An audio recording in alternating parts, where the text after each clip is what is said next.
Greetings, everyone. Good afternoon. My name is Simone. I'm very excited to start our first day journey together in my cohort. Fortunately for the orientation, we had the opportunity to kind of get to know each other a little bit.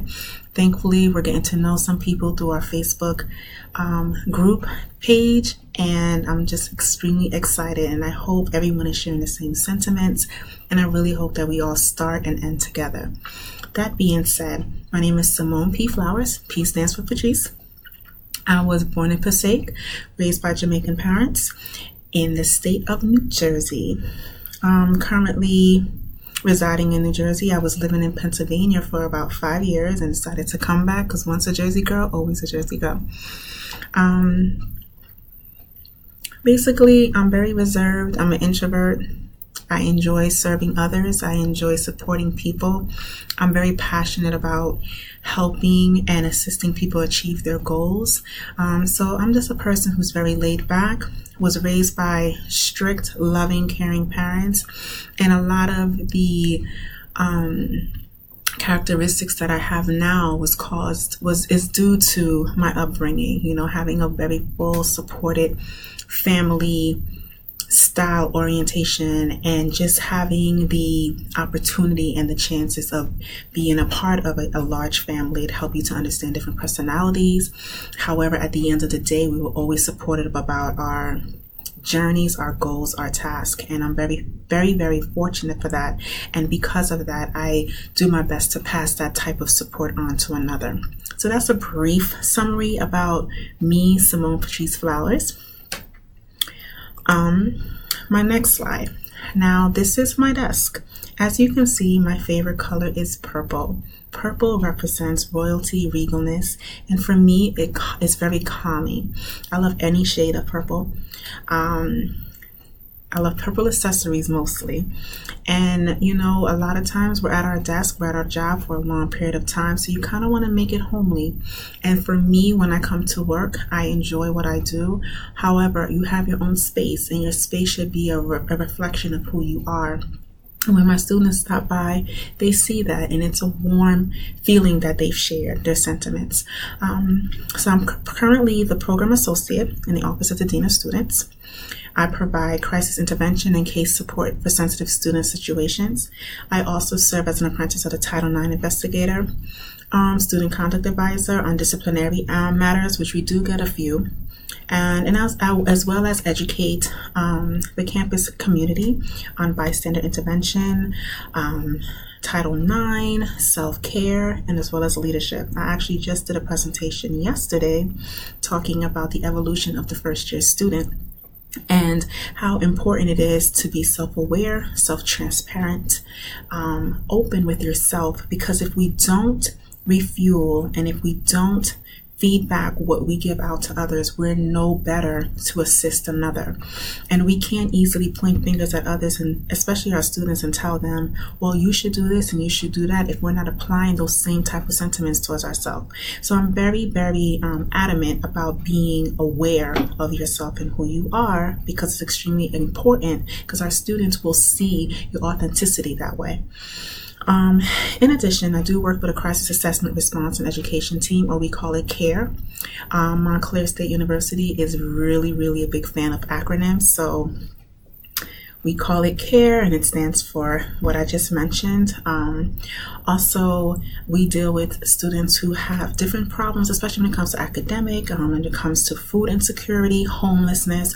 We get a variation of different situations, unique situations that our students unfortunately deal with, and our office provides the particular support that is needed, the guidance that is missing, and we come to a resolution. Because of my business background from undergrad and working in corporate, I have been trained to resolve things within 24 to 48 hours. And I am realistic, because sometimes certain problems cannot be diffused or resolved in a timely manner based on my personal expectation. But the point that I strive to make sure that whoever is in need has a voice, my active listening skills is being utilized, so they hear so they know that I'm listening to what they're stating and I'm hearing what is needed.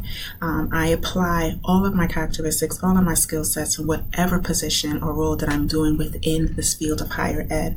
I am a program associate, but that doesn't define me wholeheartedly. I am an individual who works for our students, who works along with our colleagues for the greater good. I want to be impactful. I want to be purposeful and intentional when it comes to supporting our students because of their different needs, and because they're in an educational setting, they have the opportunity to learn. And my personal model that I created for my capstone last year is read, retain, and educate. It is important to always be knowledgeable and to learn different things. And as we're retaining them, is imperative to educate others. Being a student doesn't equate to being in a classroom. We're all students, regardless if we're in a program or not. We learn from our students as well as our students learn from us. And every day is a chance to be a better version and to be humble. Be graceful and know that someone out there may know something a little bit better than you. And it's okay, because you're only honing your skills for the better. So that's what I do in a small summary, and I truly do enjoy my position, and being in a dean's office as deanship is what is my goal towards the, for the further future, being a dean of students. It's my student affairs. Last slide, we want to talk about leadership. I identify as a servant leader, and that is something that I have practice for a long time. When I was taking my leadership course during my master's program and I was introduced to the different theories, it's funny because how you respond to things or how you go about dealing with things, you don't always have a particular definition or a title of it. And it felt very rewarding to understand what servant leadership is, and the fact that I was providing that for individuals that I lead.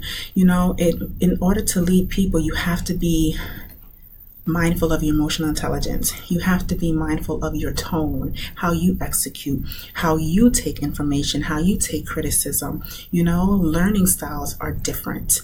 And I have to be mindful of that. So when I'm leading, I prefer to be behind them because I'm seeing them flourish. And if they mess up and if they fall, they know I have them and we're going to go through this together, because I'm not going to leave you by yourself.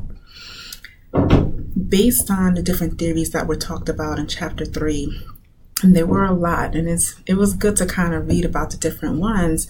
Inspirational theories of leadership is what really gravitated to me, because I am a visionary. You have your Nelson Mandela, you have your Muhammad Ali, you have your Gandhi, you have your Steve Jobs. They had a vision, and regardless of the roadblocks that are set in place, it doesn't mean it can't be conquered. So I see the vision to eventually conquer. Whatever the task I have at hand, it's going to get done.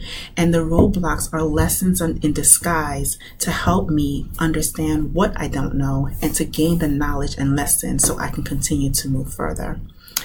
And that is just a quick summary of an introduction on Miss Flowers, on my leadership style, my leadership interests, what I do, and I look forward into watching other videos from my cohort classmates, and I look forward into responding and having dialogue on our first assignment.